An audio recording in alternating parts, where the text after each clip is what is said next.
avec un nouveau rendez-vous. Les silsilet hawartuhum. Je les avais interviewés.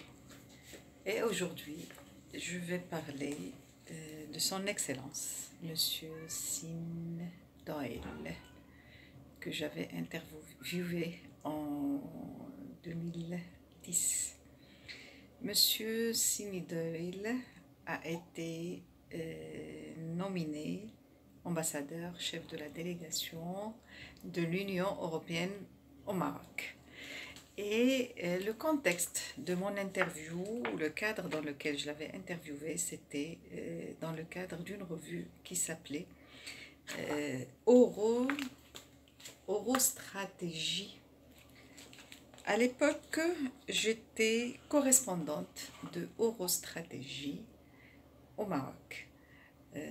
C'est une revue qui était éditée par la Chambre de commerce euro-méditerranéenne. Et son rôle, le rôle de cette revue, c'était de mener des interviews, de faire des reportages, de faire éventuellement des enquêtes sur les relations entre le Maroc et l'Union européenne, sur les entreprises internationales installées au Maroc, les entreprises des pays de l'Union européenne installées au Maroc, ainsi que le rôle dans le développement des relations économiques, pas seulement économiques, économiques, sociales, politiques entre le Maroc et les différents pays de l'Union européenne. Monsieur Sin Doyle, ce que je retiens de cette personne, je retiens que Monsieur Sin Doyle est venu avec une vision très claire. Sa vision, c'était quoi? Ou la vision de la délégation de l'Union européenne en général, était de développer les relations entre le Maroc et l'Union européenne et d'aider le Maroc à travers des fonds, à travers l'injection de pas mal de budget de l'Union européenne dans différents domaines du Maroc, dans les différents domaines du pays, le Maroc.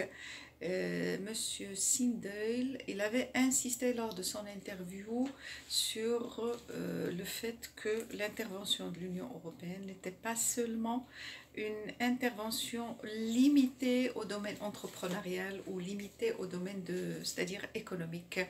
Au contraire, il y a eu des actions, une feuille de route où il y avait des actions orienté vers l'intégration sociale du Maroc, vers l'intégration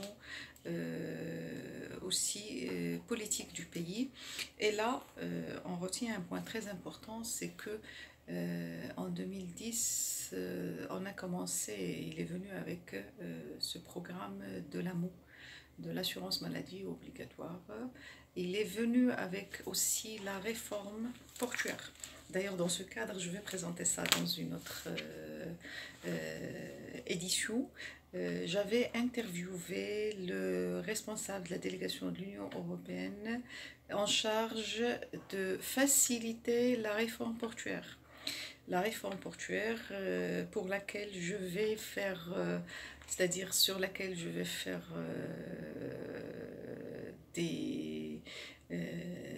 c'est-à-dire une série de cette émission Hawartuhum,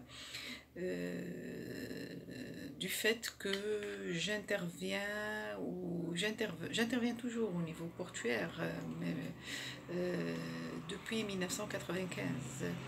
Et là, il y a eu énormément de chantiers pour pouvoir réussir la réforme portuaire et pour pouvoir passer pratiquement à la privatisation des différentes activités portuaires.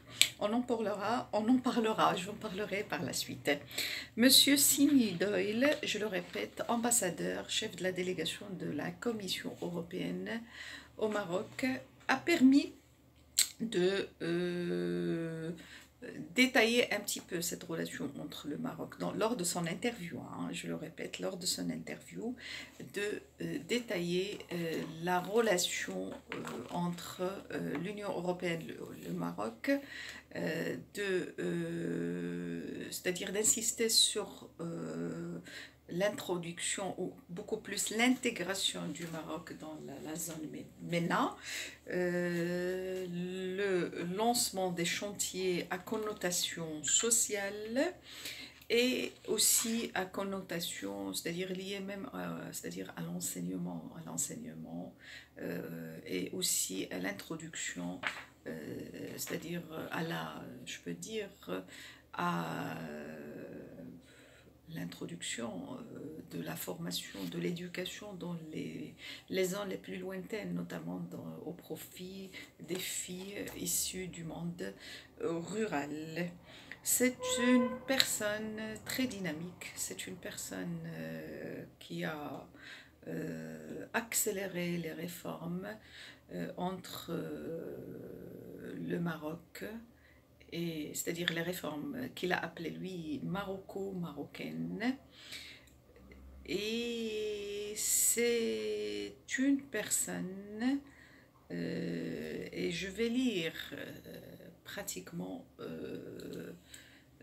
comment j'avais présenté, comment j'avais introduit l'interview de M. Sindoil. Le Maroc prépare par la refonte de ces réformes successives l'ouverture totale de son économie à l'horizon 2010. Les premières conséquences de cette libéralisation commencent déjà à se manifester, mais beaucoup d'efforts sont encore à déployer pour réussir la mise à niveau des entreprises marocaines et l'intégration du pays dans l'économie européenne. Avec M. Sindoil, avec l'interview de M. Sindoil, nous avons pu mettre le point sur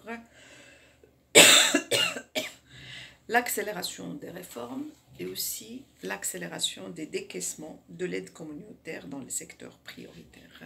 Ce que j'avais dit tout à l'heure, notamment tout ce qui est lié au social, tout ce qui est lié à l'éducation et tout ce qui est lié à l'économie. On sait très pertinemment que le Maroc a des relations depuis toujours très développées avec l'Union européenne. Et je m'arrête là. Si vous êtes intéressé par cette interview, vous pouvez me contacter au 06 65 11 39 38, c'est mon WhatsApp, ou directement au 06 61 13 48 87. Sinon, vous pouvez m'écrire à l'adresse suivante, comeandcoach1@gmail.com. Et à la prochaine.